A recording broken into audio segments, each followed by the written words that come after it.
Boa noite, Poema. Vocês estão felizes? Eu também estou muito feliz por tudo aquilo que o Senhor Jesus já fez. Ai, a gente fala isso às vezes, parece até clichê, né? Mas a gente já podia ir embora porque foi tão poderoso tudo aquilo que Deus fez através do louvor da igreja, daquilo que Ele fez através de cada um que está aqui, do nosso louvor. Mas Ele tem uma porção ainda para nós e que o seu coração esteja realmente aberto para poder ouvir a voz dEle. Abra comigo sua Bíblia lá no livro de Deuteronômio, deixa aberto aí no capítulo 6. Queria falar um pouquinho para você sobre esse livro e o significado desse nome tão difícil, que parece mais um trava-língua, é o reforço da lei. Uma tradução mais precisa seria uma cópia desta lei. E o povo recebeu esses ensinos, essas últimas palavras de Moisés ali, quando eles estavam na transição do deserto para a terra prometida. Então havia uma grande diferença, de você viver em tendas e você construir uma casa fixa para você morar. Novas instruções precisavam ser dadas, novas coisas precisavam ser ensinadas. Então esse livro, ele tem grande importância para os judeus até hoje. É um livro, é o terceiro livro mais citado no Novo Testamento. E Jesus usa ele como base para muitos dos ensinos aos discípulos. Fora que, nas 3 vezes que o Senhor ele refuta Satanás ali no deserto, durante a tentação que ele sofreu, foi usando o livro de Deuteronômio que ele refutou a Satanás. Então é um livro de grande importância, de grande ensino. Não pule as leis, não pule Levítico, não pule Números quando você estiver fazendo uma leitura corrida da Bíblia, porque às vezes parece meio moroso, meio cansativo, mas o Senhor tem algo para falar em cada palavra deste livro sagrado, amém? Glória a Deus. Então vocês abriram comigo aí Deuteronômio 6? A partir do 1 diz assim: esta é a lei, isto é, os decretos e as ordenanças que o Senhor, o seu Deus, ordenou que eu ensinasse a vocês, para que vocês os cumpram na terra para o qual estão indo, para dela tomar posse. E desse modo, vocês, seus filhos e seus netos temerão ao Senhor, o seu Deus, e obedecerão a todos os decretos e mandamentos que eu lhes ordeno, todos os dias de sua vida, para que tenham vida longa. Ouça e obedeça, ó Israel. Assim tudo lhe irá bem e você será muito numeroso numa terra onde há leite e mel com fartura, como lhe prometeu o Senhor, o Deus dos seus antepassados. Ouça, ó Israel, o Senhor, o nosso Deus, é o único Senhor. Preste atenção no versículo 5 e grava ele aí comigo. Ame o Senhor, o seu Deus, de todo o seu coração, de toda a sua alma e de todas as suas forças. Que todas essas palavras que hoje lhe ordeno estejam em seu coração. Forte, né? As instruções ali, o Senhor ordenando, direcionando, dizendo como que seria aquela terra, emanaria leite e mel. Mas a gente vai ficar aqui no versículo 5. Alguém sabe o que é esse versículo 5? Alguém? É o primeiro mandamento. Ame o Senhor seu Deus acima de todas as coisas. Então aqui quando ele diz aqui: ame o Senhor o seu Deus de todo o seu coração, de toda a sua alma e com todas as suas forças. É o começo de tudo. E a gente pensando que a gente ama a Deus, eu comecei a fazer uma reflexão sobre esse versículo. Porque Deus não fala somente assim: me ame e ame seu irmão como a você mesmo. Não. Ele dá instruções de como amá-lo.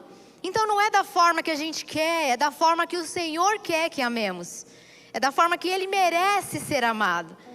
Então eu fui um pouquinho mais profundo, cavei mais um pouquinho ali. Fui em algumas palavras no original lá no hebraico. E você pode rir da minha pronúncia em hebraico, porque eu não falo hebraico.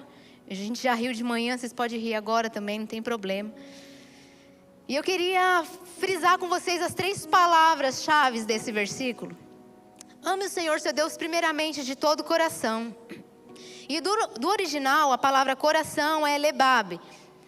Parte interior do homem, inteligência, vontade, ações, depende de escolha.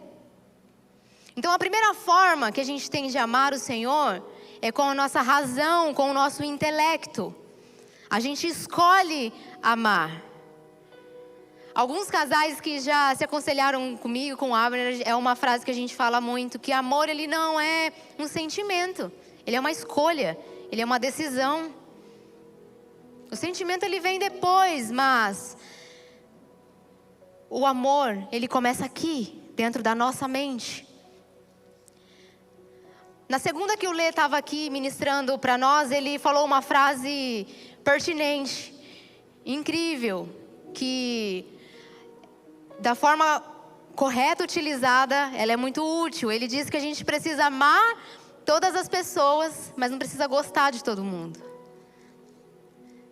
Então talvez as pessoas tenham pensado, então tá bom, então eu te amo lá, eu fico aqui, a gente se ama à distância. Mas não tem como amar sem cuidar, sem ouvir, sem acolher, sem dar um ombro amigo.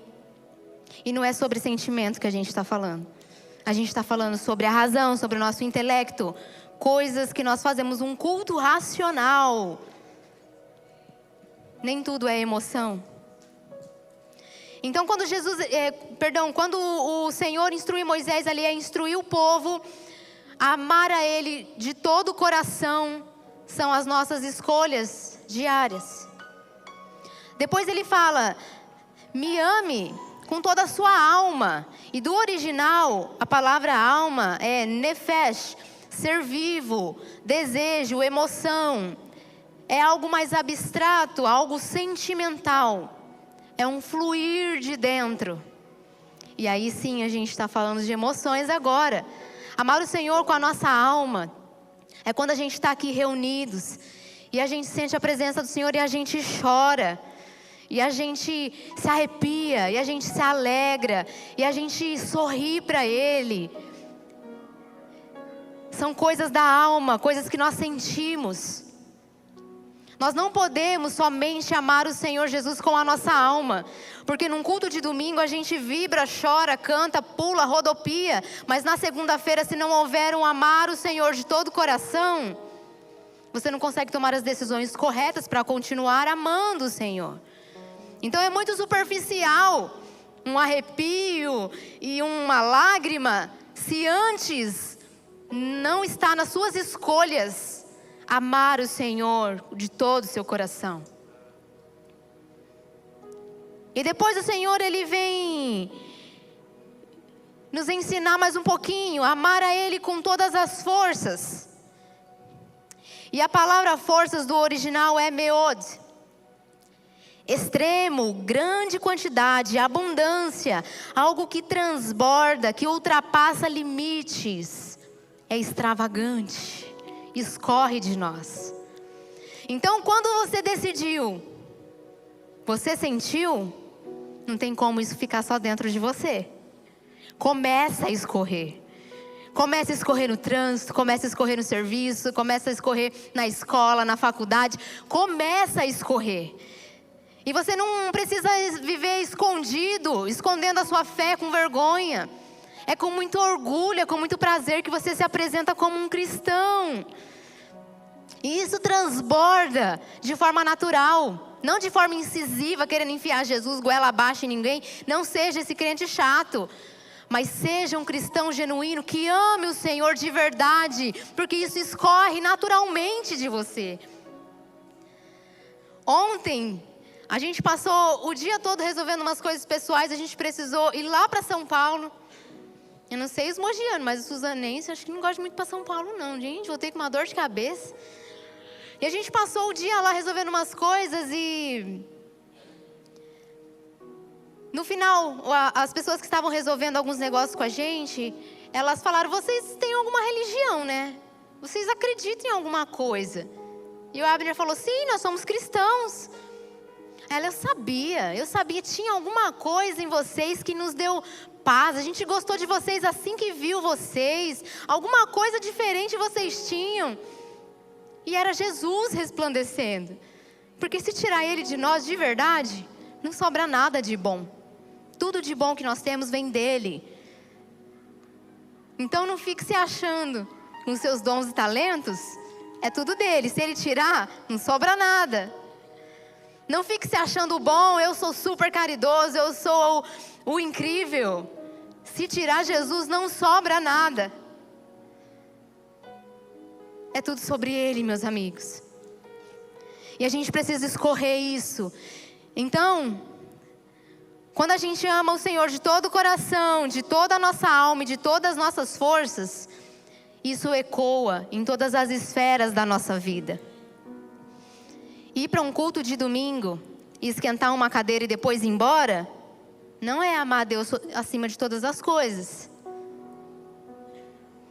Participar de um louvor, porque às vezes a gente nem canta, a gente só escuta. Assistir um louvor, ouvir uma palavra, vir aqui se servir de algo e voltar para a sua semana, glória a Deus por isso. Aqui é este lugar mesmo, onde tem pão e vinho. É este lugar. Mas se for só isso, você não está amando Deus sobre todas as coisas. Se isso não transborda de você, se isso não te incomoda a agir, se isso não te faz transbordar em alguma área, esse amor ainda está muito raso. Eu não sei aqui quantos se lembram do comecinho da caminhada ali com Jesus.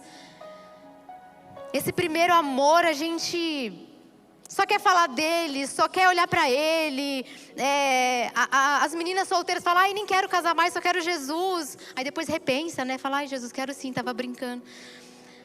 Mas a gente fica assim, a gente quer Jesus em todas as áreas e Ele transborda. E aonde foi que esse amor se perdeu, meus queridos? Aonde foi que esse amor, ele se esfriou na caminhada?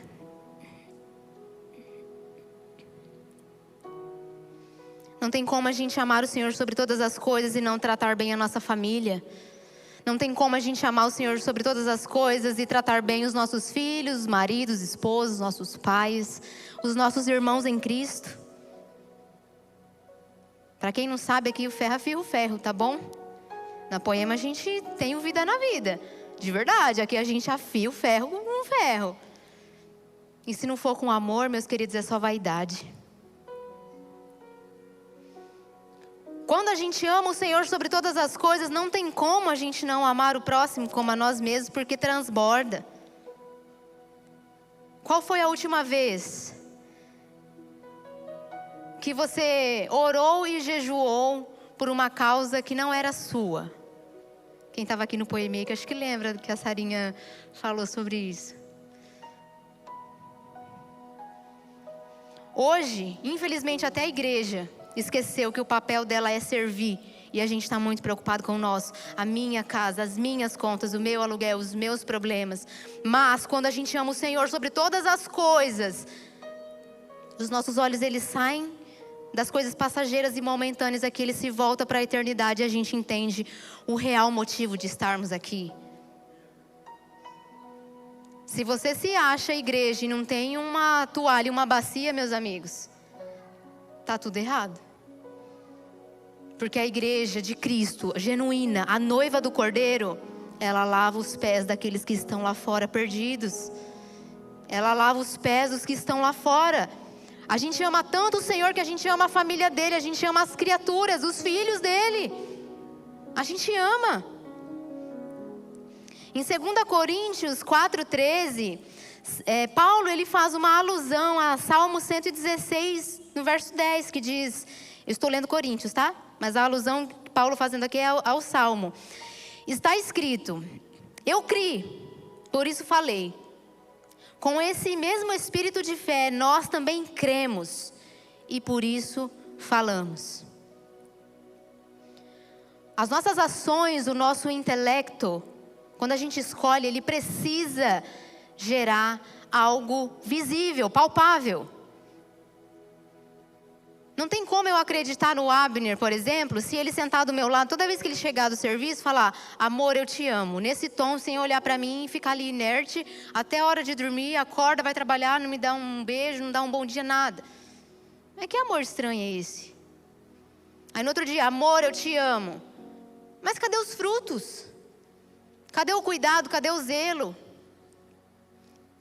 É a mesma coisa com o Senhor. Às vezes a gente declara com os lábios: Senhor, Senhor. Mas o coração está longe. É muito bonito a gente falar: eu te amo, Senhor. Mas na segunda-feira não tem ação nenhuma que ame o Senhor de verdade. E a gente não está disposto a renunciar nada. E a gente não está disposto a perder nada. A gente só ama no domingo, naquele culto gostoso, onde o Espírito Santo vem, flui. A gente pega a nossa porçãozinha, se alimenta, volta para casa. Aí sábado bate aquela fome de novo. Opa, amanhã tem mais. E aí eu volto no domingo, pego a minha porçãozinha, me alimento.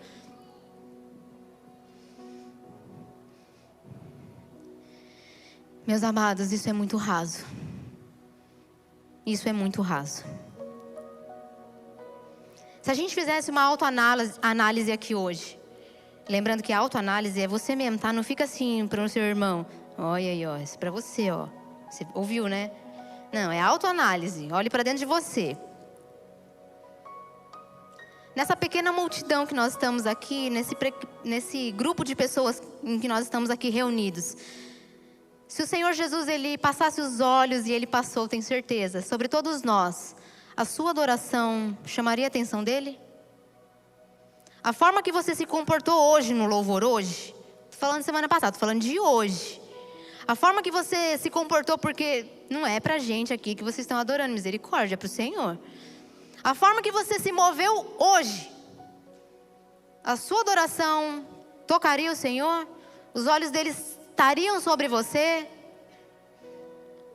Se a gente fizesse aqui uma ação social, algo para ajudar pessoas, como que estaria o seu coração? Em pensar, poxa, eu consegui levantar o maior valor, eu consegui fazer o maior que todo mundo, mais que todo mundo fez? Ou será que apenas 2 moedinhas aqui depositadas tocaria o coração do Senhor? O Senhor Jesus, Ele quer que a gente reflita sobre isso. Em meio à multidão, Jesus olha para você, Jesus te enxerga, Ele te vê. Eu poderia citar aqui muitos grandes nomes da Bíblia, de homens, e até mesmo mulheres também, que tocaram o coração do Senhor, de forma extravagante, de forma incrível, maravilhosa. Poderia falar de Abraão, que obedeceu o Senhor de pronto. Poderia falar de Moisés, que suportou aquele povo chato no Egito. Porque se você ler ali o livro de Êxodo, foi difícil. Poderia falar de Davi, um homem segundo o coração de Deus. O apóstolo Paulo, que renunciou toda a vida dele a pregar o evangelho aos gentios, sem preconceito. E esse evangelho chegou até nós. Glória a Deus por isso. Mas eu quero falar hoje de uma mulher que não tem nem nome na Bíblia. Abra sua Bíblia lá, abra sua Bíblia comigo em Lucas 8.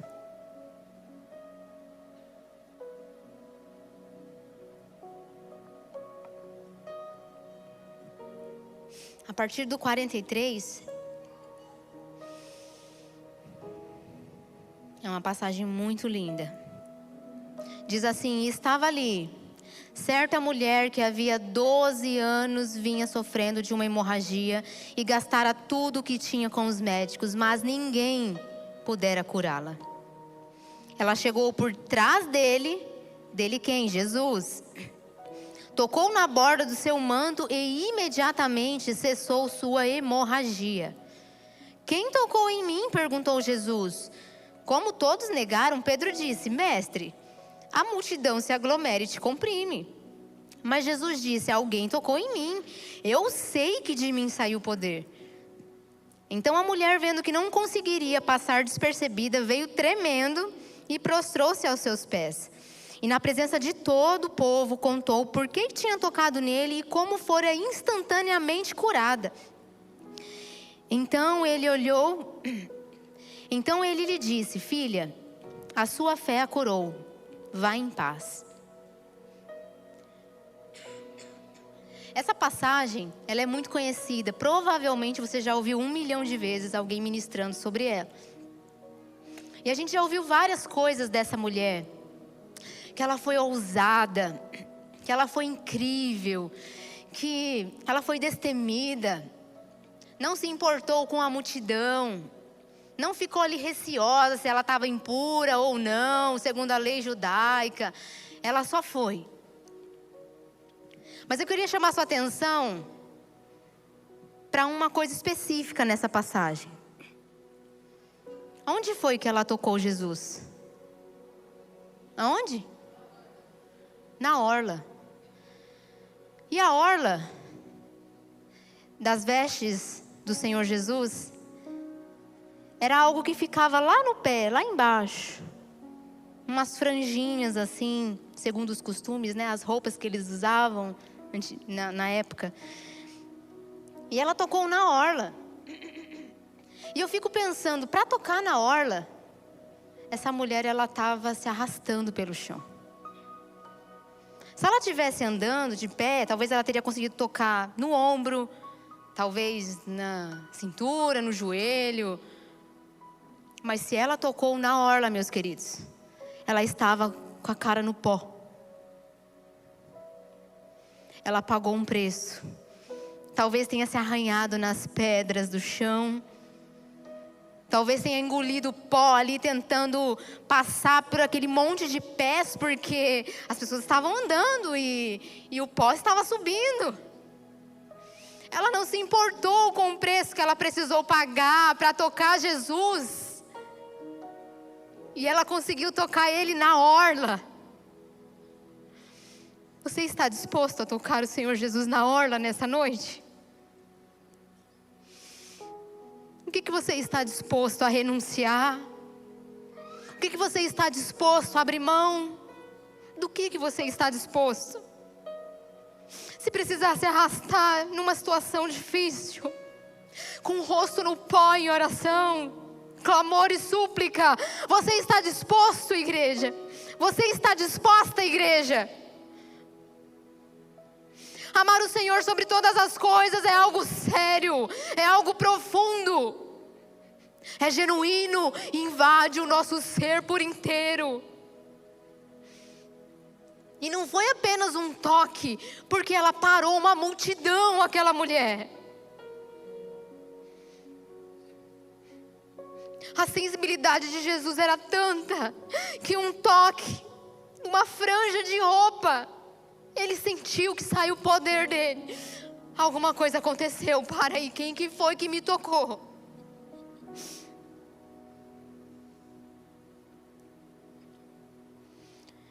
Sabe o que o Senhor Jesus, Ele quer de nós nessa noite, meus amados?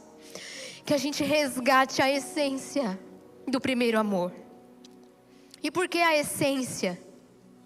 Porque no começo da caminhada, muitas vezes a gente é imaturo com muitas coisas. A gente, às vezes, interpreta a palavra de forma errada, superficial. A gente está ali no leitinho, aprendendo a caminhar com o Senhor. Às vezes a gente se exalta demais ali para defender o nome de Jesus. E não é dessa forma. Então a gente é imaturo no começo da caminhada, mas a essência, aquela chama no nosso coração que arde, e a gente não consegue falar de outra coisa. O Senhor Jesus convida cada um de nós a voltar para esse lugar nessa noite. Meus amigos, não é só uma palavra de domingo, é uma mudança de vida. Não é só uma emoção de 2 horas, meus amados. É algo que muda a rota da sua vida. Se posicione em amar o Senhor sobre todas as coisas. Decida, é racional. Ai, mas eu oro e não sinto nada, é racional. Eu canto e não sinto nada, eu jejuo e não acontece nada. É racional primeiro. E Ele faz se Ele quiser. Jesus, Ele quer ser suficiente de novo na sua vida e na minha vida. Essa estrutura aqui tão linda que a gente vem construindo juntos com a fidelidade dessa igreja, é só mais um galpão nessa cidade se o nosso coração não estiver aqui de verdade adorando o Senhor. Lembra quando só o olhar dele bastava para você e te derretia e você já estava com lágrimas no chão? Volte para esse lugar, igreja. Volte para esse lugar. Onde na simplicidade da mesa escorria óleo fresco e não acusações sobre a vida de terceiros que muitas vezes nem está na mesa. Volte a esse lugar. Traga Jesus para a mesa. Traga a palavra dele para a mesa.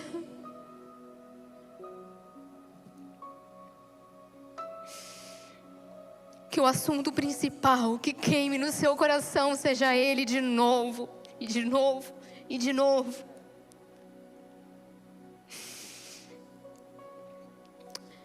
Você lembra quando você via todas as coisas Jesus?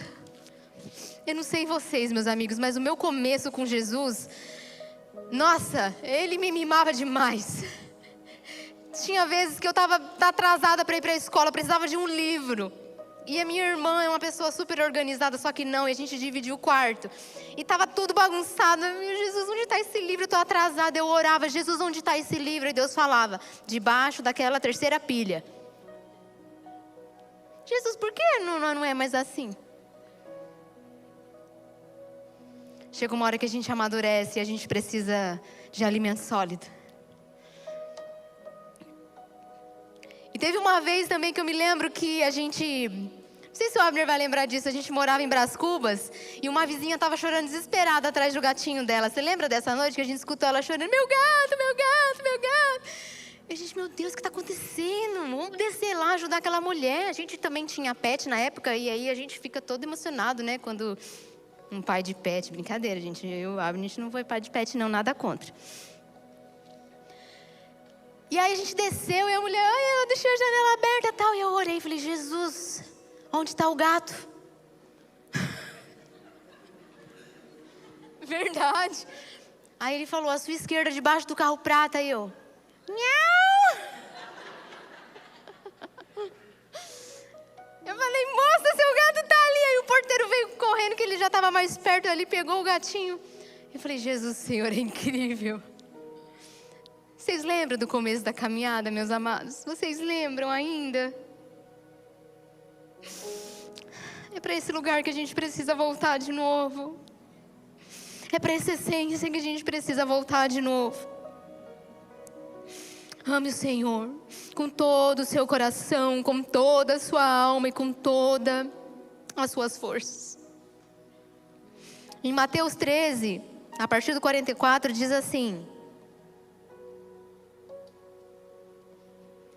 o reino dos céus é como um tesouro escondido num campo. E certo homem, tendo-o encontrado, escondeu-o de novo. E então, cheio de alegria, foi, vendeu tudo o que tinha e comprou aquele campo. O reino dos céus também é como um negociante que procura pérolas preciosas. E encontrando uma pérola de grande valor, foi, vendeu tudo o que tinha e a comprou. O que você está disposto a vender nessa noite? E eu não estou falando de recurso financeiro. O que você está disposto a entregar no altar? Falou, Senhor, isso daqui ocupa o seu lugar, eu não quero mais. Esse altar que foi levantado aqui não é seu, Senhor, arranca fora, destrona e ocupa esse lugar.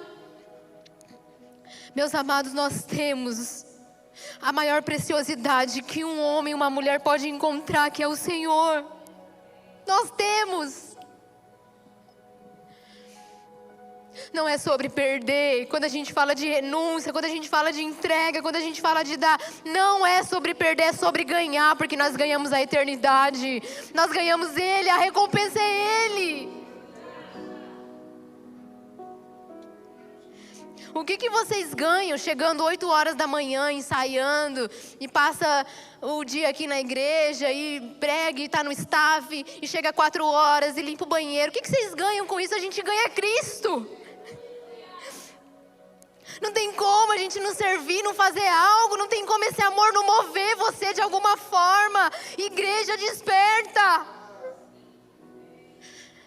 Esse amor precisa escorrer através de você.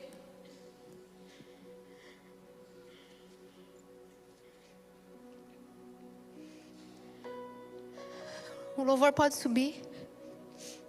Em Mateus 19, 21,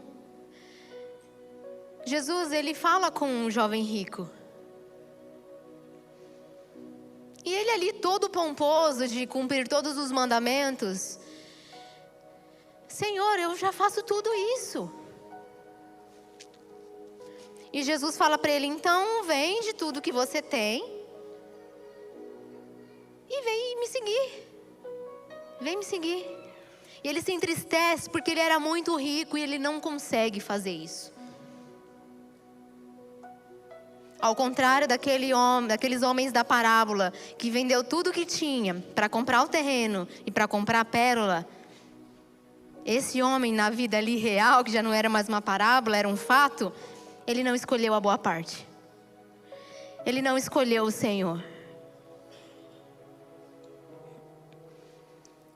Eu gostaria, mas eu não posso escolher por você. Marcinha e Thalissa não podem escolher por você. Seu líder de GC não pode escolher por você, nem seu marido, nem sua esposa, nem seus pais. A escolha é sua. O que você está disposto a renunciar, a vender para ter esse tesouro? O que você está disposto a passar? Qual é o processo que você está disposto a suportar para tocar o Senhor Jesus na orla, se for necessário?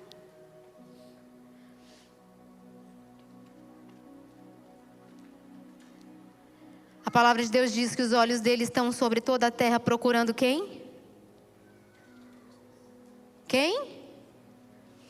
Os verdadeiros adoradores que adoram em espírito e em verdade.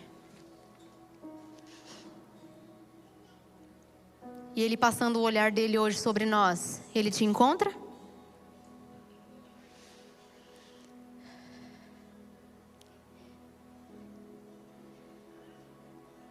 Ele te encontra? Nesse momento eu gostaria que você fechasse os seus olhos e fizesse uma oração. Que você pedisse para que o Espírito Santo te revelasse tudo aquilo que tem atrapalhado, que você o ame de todo o coração, de toda a sua alma e com toda a sua força.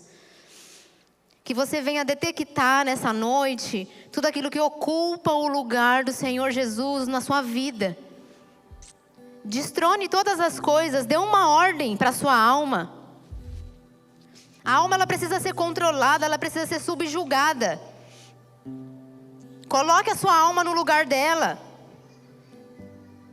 Por que está abatida a minha alma? Por que se perturba dentro de mim? Espera em Deus. O que te impede de viver a plenitude daquilo que o Senhor tem para você? O que te impede de transbordar no servir, no adorar, no frutificar? Jesus, aqui está a tua igreja. Eu te peço, Espírito Santo, que o Senhor venha trazer clareza sobre a vida, a mente de cada um. Jesus, tudo aquilo que tem nos impedido de te amar, com todo o nosso coração, com toda a nossa alma e com todas as nossas forças, seja retirado das nossas vidas, Deus. Revela, Senhor Jesus, a cada um de nós o que é necessário que a gente faça, Deus. O que a gente precisa vender para comprar esse terreno? O que a gente precisa vender para comprar essa pérola preciosa? Jesus, que em nada a gente negocia a tua presença, Senhor. Queremos voltar à essência do primeiro amor. Queremos queimar de novo.